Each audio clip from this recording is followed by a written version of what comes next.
जब हम बात करते हैं अंडमान निकोबार द्वीप की, तो हमारे दिमाग में सेल्यूलर जेल के अलावा एक और प्रश्न आता है, सेंटिनलीज जनजाति का, जो सदियों से एक ही जगह पर रहती हैं और धरती के किसी भी देश से किसी भी तरह का संबंध या कांटेक्ट नहीं रखती है।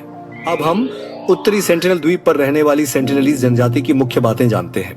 भारत सरकार ने उत्तर सेंटिनल द्वीप को प्रतिबंधित क्षेत्र घोषित किया है। यहाँ जाने या संपर्क करने की कोशिश करना गैर कानूनी है। इसका उद्देश्य जनजाति को बाहरी बीमारियों और हस्तक्षेप से बचाना है। यह जनजाति लगभग 60,000 वर्षों से अंडमान द्वीपों में रह रही है। इनकी अनुमानित जनसंख्या 50 से 150 के बीच है। इनको आज तक कई सरकारों और लोगों की क्रूर आदतों का सामना करना पड़ा। नंबर 1 पर बात करते हैं ब्रिटिश औपनिवेशिक दबाव की। 1880 के दशक में ब्रिटिश अधिकारी मॉरिस विडाल पोर्टमैन ने उत्तरी सेंटिनल द्वीप पर पहली बार अभियान चलाया। इस अभियान में ब्रिटिश इंडियन टीम में कई लोग शामिल थे, जिसमें अधिकारी, अपराधी और अन्य अंडमानी लोग शामिल थे, जिनसे पहले ही अंग्रेजों ने जबरन संपर्क कर लिया था। सेंटिनेलियों से संपर्क करने की उम्मीद में एक बड़ी टीम के साथ उत्तरी सेंटिनल द्वीप पर उतरे। टीम ने एक बुजुर्ग दंपति और 2 बच्चों को देखा, जिन्हें विज्ञान के हित में अपहरण कर लिया गया था, और उन्हें पकड़कर अंडमान के मुख्य द्वीप पर ले आए। उनमें से एक बुजुर्ग सेंटिनलीज की मृत्यु हो गई।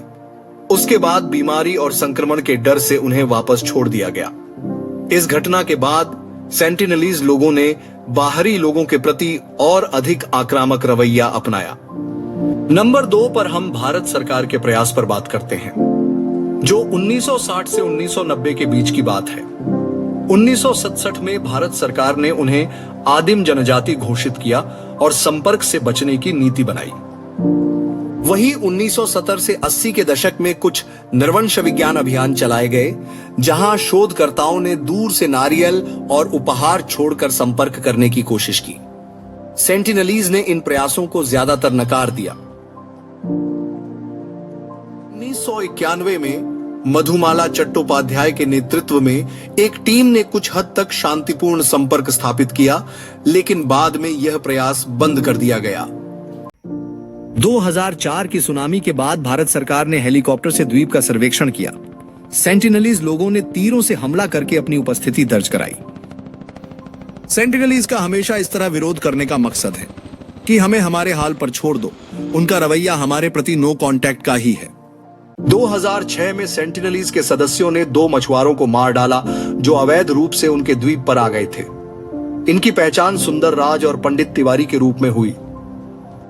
नंबर 3 पर हम बात कर रहे हैं, जो संयुक्त राज्य अमेरिका से आया था। जॉन एलन चाओ एक ईसाई मिशनरी थे। उन्होंने जनजाति को ईसाई धर्म से परिचित कराने के लिए अवैध रूप से उत्तरी सेंटिनल द्वीप की यात्रा की थी। द्वीप के लोगों ने उन्हें मार दिया था। यहां आने का उनका एकमात्र मकसद ईसाई धर्म का प्रचार प्रसार करना और सेंटिनलीज लोगों में जागरूकता फैलाना था। उसके बाद ने पुलिस जॉन एलन चाओ को द्वीप तक लेकर पहुंचाने वाले मछुआरों पर कार्रवाई की, जिसमें 7 मछुआरे दोषी पाए गए।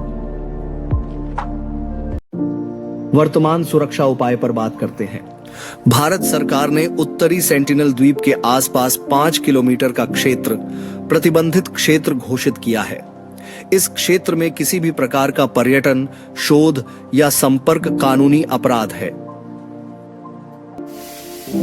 हमने थोड़ी देर पहले एक शब्द नृवंश विज्ञान का जिक्र किया। आप इसको गूगल कीजिए, इसके बारे में विस्तार से जानें और कमेंट करें।